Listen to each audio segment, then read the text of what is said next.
Quand nous parlons des raisons pour lesquelles Charlie Kirk a été assassiné, il y a une raison qui est probablement la plus plausible de toutes les causes de sa mort. Et malheureusement, elle a été pratiquement effacée de notre vue par des personnes comme la narcissique Candace Owens, qui a décidé de tout ramener à elle. La mort de Charlie n'est désormais plus liée aux raisons pour lesquelles Charlie a été assassiné, mais plutôt à la façon dont Candace Owens peut gagner plus d'argent grâce à la publicité. Et cela est une honte en soi. Mais nous, The Pushback, n'oublierons pas les valeurs que Charlie Kirk défendait et nous nous rappellerons surtout les raisons principales pour lesquelles les gens le détestaient et, peut-être, voulaient l'éliminer. Et nous allons commencer par cette vidéo parce que je pense que c'est celle qui lui rend le plus justice. Je suis chrétienne et je suppose que mes préoccupations concernent l'islamophobie. Es-tu musulmane? Oui, je sais. Quel est selon toi le meilleur modèle pour un pays musulman? Je suppose. Enfant. Est-ce que tu apprécies de ne pas avoir à te couvrir en public? Oui, je suppose. Donc tu n'aimes pas trop l'islam alors? Parce que la majorité des pays islamiques exigeraient que tu portes une tenue complète en public. Ce n'est pas juste de dire ça. Tu ne pourrais littéralement pas t'habiller comme ça dans les rues de Riyad en tant que femme. C'est beaucoup trop provoquant, il y a beaucoup trop de peau visible. Toi, en tant que femme, tu n'as pas la liberté d'expression.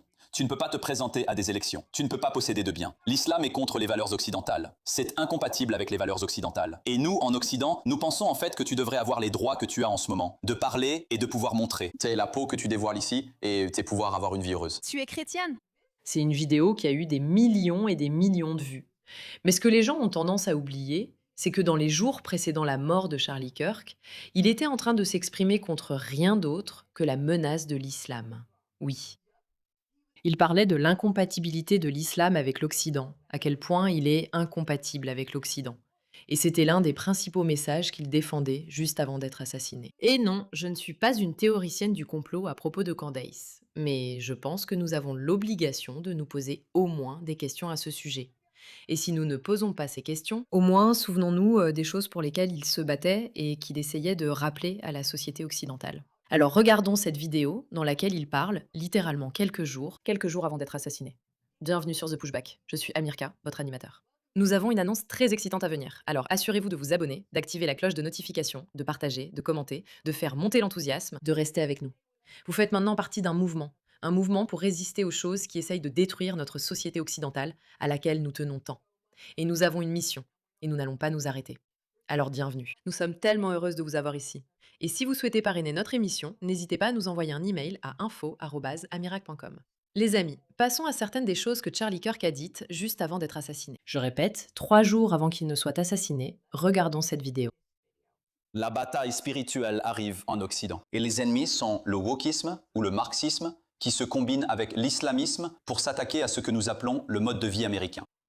Et le mode de vie américain est très simple. Je veux pouvoir me marier, acheter une maison, avoir des enfants, leur permettre de faire du vélo jusqu'au coucher du soleil, les envoyer dans une bonne école, vivre dans un quartier où la criminalité est faible. Ne pas avoir mon enfant à qui on enseigne les absurdités lesbiennes, gays, transgenres à l'école.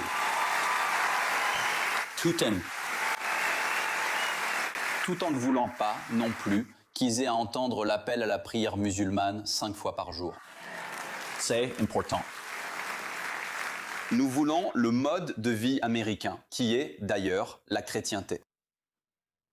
Chrétien, notre sacrifice, notre labeur, notre vision, le fruit des Écritures à donner. Louis. Littéralement, dans cet extrait, il parle de le sujet dont nous parlons tout le temps.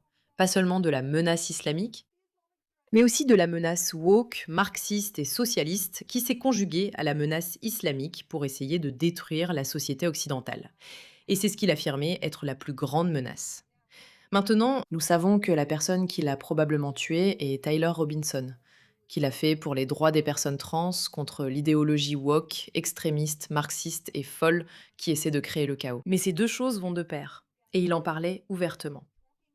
Souvenez-vous, cette vidéo date de 3 jours avant qu'il ne soit tué.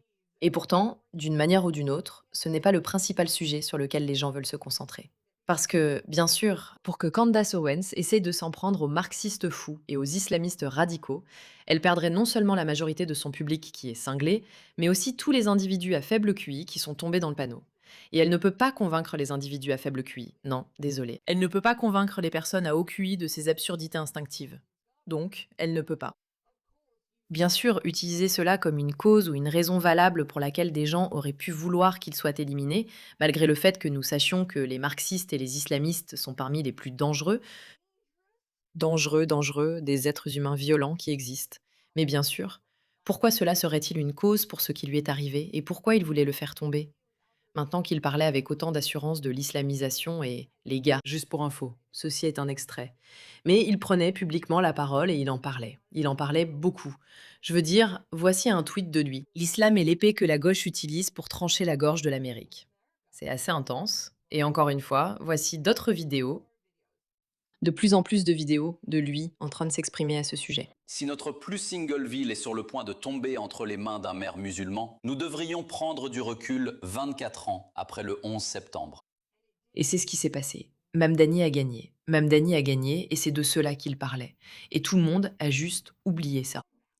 Et nous devrions nous poser la question, pourquoi avons-nous envoyé des centaines de milliers de jeunes hommes et femmes se battre en Irak et en Afghanistan, juste pour que cette idéologie arrive dans la plus grande ville des États-Unis d'Amérique, New York? À tous les niveaux, comprenez que cette idéologie parasitaire consiste à conquérir sans jamais avoir à tirer un seul coup de feu. Cela ne se fait pas avec des chars, des obus de mortier ou des drones. C'est une conquête qui se fait par les maternités. C'est une conquête qui se fait dans la salle d'accouchement. Production massive de nouveaux bébés, amenée par l'immigration de masse. Et vous pourriez dire, Charlie, tu exagères. Minneapolis va bientôt avoir un maire musulman. Donc vous allez bientôt voir ça à Minneapolis et bientôt aussi à New York. Pensez-vous qu'Ilhan Omar se soit assimilé aux États-Unis d'Amérique, ou Rachida Tlaib, ou Zoran Mamdani?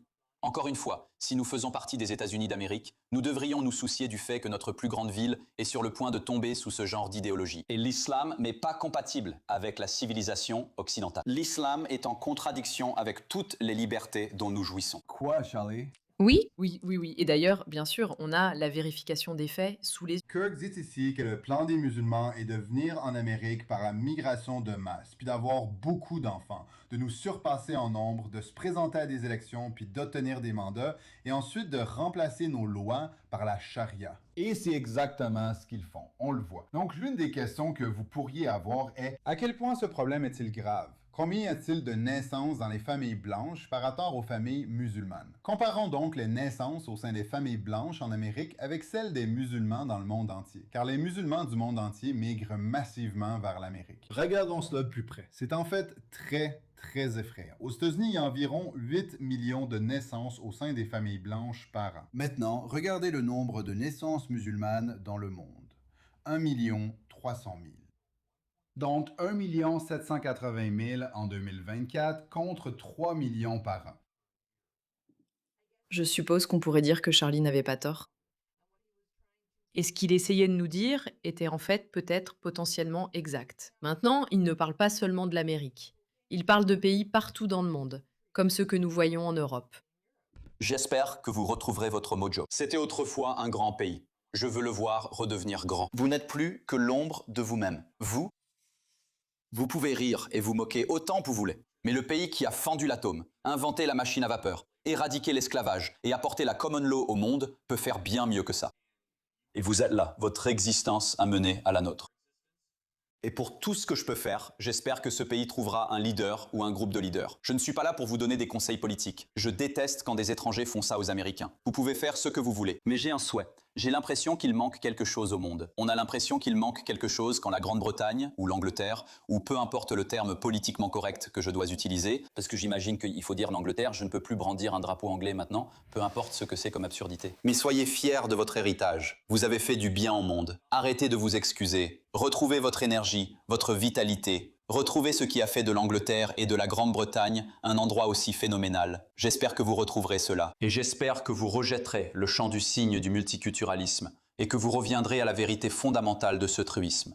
Une Grande-Bretagne forte signifie un monde fort, et donc un Occident fort. Et nous pouvons défendre ce qui est bon, vrai et beau. Je veux dire, évidemment, les islamistes détestent cela parce qu'ils n'aiment pas les gens qui sont si confiants et à l'aise pour défendre leurs valeurs et qui savent ce qu'ils représentent. Et une Grande-Bretagne forte et bien sûr une Grande-Bretagne chrétienne. Et cela va à l'encontre de l'idéologie islamiste. Je veux dire, c'est vraiment incroyable pour moi. C'est une interview, d'accord? Encore une fois, cela date de quelques mois avant qu'il ne soit tué. Regardez celle-ci. La question est, l'islam dans sa globalité est-il compatible avec les valeurs occidentales, globalement? Bien sûr que non. Il y a 3 raisons principales à cela.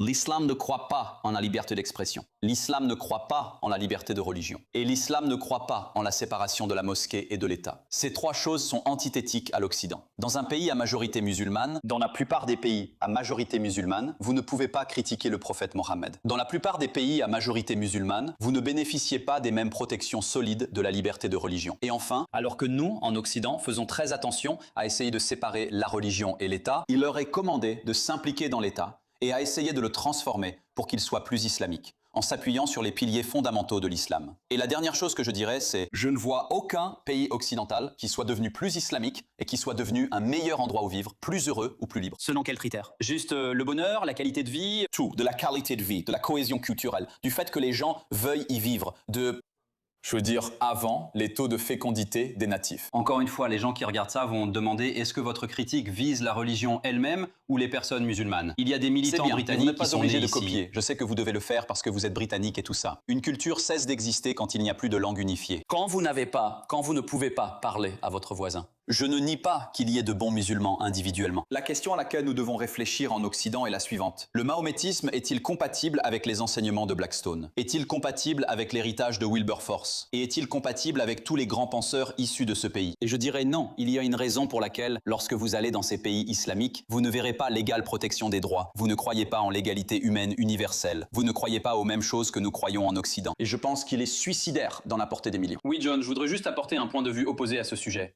La plupart du temps, en ce qui me concerne, ce n'est même pas du multiculturalisme. Parce qu'il y avait un exemple il y a quelques mois dans une école pendant... Voilà. D'accord, on peut approfondir ce sujet.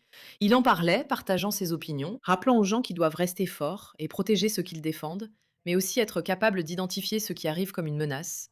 Et bien sûr qu'il y a des gens bien, pris individuellement. Personne ne nie cela. Personne ne pense cela. Mais si on regarde les idéologies, elles ne fonctionnent pas.